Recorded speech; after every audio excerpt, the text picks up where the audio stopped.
Konnichiwa. नमस्कार दोस्तों। जापानी में कोनिचिवा बोलते हैं नमस्कार को। आज मैं जो आपके लिए पुस्तक समीक्षा कार्यक्रम में लाई हूँ पुस्तक, उसका नाम है भावों की कतरन। ये कतोता संग्रह है। जैसा मैंने आपको बताया कि आजकल जापानी विधा को हिंदी में प्रयोग करने वाले बहुत सारे साहित्यकार आगे आ रहे हैं। तो भावों की कतरन कतोता संग्रह है।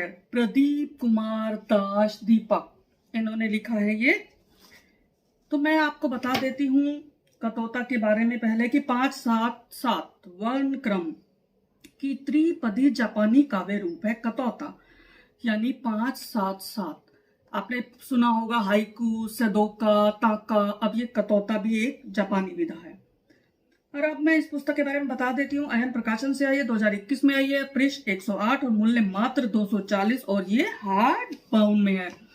मैं प्रदीप कुमार जी का परिचय दे देती हूँ आपको। एमए इन्होंने हिंदी में किया है, राजनीति में किया है, बीएड है और CGSLET भी इन्होंने पास किया है।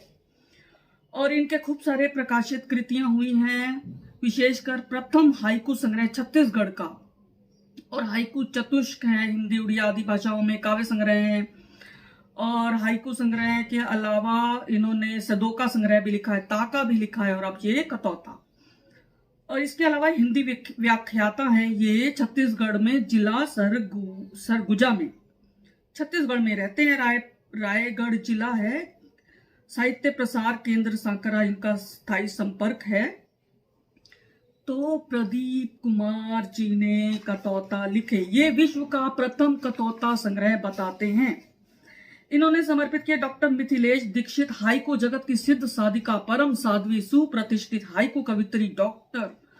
हाइकू कवित्री आदरणीय दीदी डॉक्टर मिथिलेश दीक्षित को मन व अंतःकरण की गहराई से स्मृति सुमन भावों की कतरन आपको समर्पण। प्रदीप जी ने लिखा है। अब मिथिलेश जी ने अपनी भूमिका में लिखा है कि प्रकृति, समाज और अध्यात्म, इन तीनों पर केंद्रित ये कविताएं हिंदी साहित्य में निश्चित अपना विशेष स्थान प्राप्त करेंगी। उन्होंने कहा है कि इसका शिल्प सघन है, भाव सबलता है, सटीक शब्द नियोजन है, नवीन बिंब है, नवीन उपमान है। और इसी तरह इंदिरा किसले लेखिका हैं नागपुर में, उन्होंने इस पुस्तक के बारे में कहा है कि शायद यह पहला कतौता होगा विश्व का। और उन्होंने कहा है कि इससे पूर्व प्रदीप जी के 8 प्रकाशित कृतियां हैं, 2 अनूदित के साथ एक हाइकू पत्रिका भी चलाते हैं ये। और इसके बाद इस पर लिखा है सतीश राठी इंदौर से, इन्होंने इस पुस्तक के बारे में लिखा है कि कवि आशावादी है, वह अंधेरे में उजाले को खोजता है। इस तरह अविनाश जी नागपुर, अविनाश बागड़े जी ने इनके बारे में अपना एक कतौता पेश किया है। क रमपथ तो लकर लेखन तार तम्मे सहित, यानी करम पथ तौल कर लेखन तार तम्मे सहित, ये इन्होंने कतौता की परिभाषा लिखी है। इसी तरह प्रदीप कुमार जी अपने कथन में कहते हैं कि इसके एक एक कतौते मेरे कितने सारे अनमोल क्षणों को समेटे हैं अपने भीतर। तो ये कहते हैं प्रदीप जी। और अब मैं बताती हूँ कि यह संग्रह है जो है, इसमें 200 कतौता हैं जो पृष्ठ 19 से 68 तक फैले हैं, 50 पृष्ठों में समाये हैं, प्रत्येक पर 4 कतौता हैं। पृष्ठ 69 से 108 तक, यानी 40 पृष्ठों में महानुभावों के प्रतिभाव हैं जो इनके व्यक्तित्व और कृतित्व पर प्रकाश डालते हैं। लेकिन हाइकू संग्रह इनका जो पहले आया होगा उसके बारे में इन्होंने लिखा है। तो 40 पेजों पर लोगों की जो प्रतिक्रियाएं हैं, इसका क्या मतलब हुआ कि सिर्फ 50 पृष्ठों में कतौता है, लेकिन मेरे हिसाब से, मेरे विचार से कम 80 पृष्ठ होने चाहिए थे, यानी 80 पृष्ठों में कतौता होने चाहिए, यानी 120 कतौता और होने चाहिए थे। यानी अभी इन्होंने तो कितने लिखे हैं, 200 लिखे हैं, तो कम से कम 320 तो होने चाहिए थे। इस तरह शीर्षकों को बांटकर लिखा जाता तो आकर्षक होता, और इसी तरह पाठक सीधे सीधे शीर्षक के साथ जुड़ते हुए भी उसी भाव से रस का अनुभव करते। यह संभवतः विश्व का प्रथम कतौता संग्रह है। छंदबद्ध कविता रचते हुए भावों के दबने का खतरा रहता है, क्योंकि जोड़ तोड़ में बुद्धि लगती है, वहां भावों की महत्ता कम होने का अवसर अधिक होता है। अच्छा, मैं एक चीज और बता दूं, मुझे एक पृष्ठ 185 पर इन्होंने लिखा जीवन नैया, न के ऊपर दो मात्राएं, आधा य और पूरा य, जबकि ये अशुद्ध है। या तो दो मात्राएं लगाते तो आधा य नहीं होना चाहिए। अच्छा, कवर पृष्ठ पर देखिए जापानी में लिखा हुआ है, तभी मैंने आपको शुरू में कहा था कौनिचिवा यानी नमस्कार। और प्रकृति, समाज और अध्यात्म पर 3 शीर्षकों में ये बांट सकते थे। मानवीकरण, उपमा, रूपक अलंकारों की इन्होंने झड़ी लगाई है इसमें। उजालों की बात तो की है, अंधेरों की भी बात की है।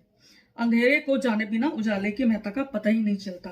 पर्यावरण के प्रति चिंता जताई है। सर्वहारा वर्ग का दुख इसमें व्यक्त किया है। स्त्री के सुख दुख की बात कही है उन्होंने। व्यंजना की जादूगरी भी खूब दिखाई है प्रदीप जी ने। और प्रथम कतौता संग्रह का प्रयास सराहनीय है। जैसे गजल को हिंदी वालों ने पुष्पित पल्लवित किया है, वैसे ही जापानी विधाओं को भी खूब विकसित कर रहे हैं हिंदी वाले। साहित्य 4 दीवारी में बंद कर नहीं रह सकता, यह हदबंदियों को तोड़कर जन जन को सुवासित करता है। बहुत बढ़िया, बहुत अच्छी बात है, तो मेरी बधाई ने। और अब मैं थोड़े से कतौता पढ़ के सुना देती हूँ। पहला है, कतौता संग भावों की कतरन हुआ मैं अंतरंग।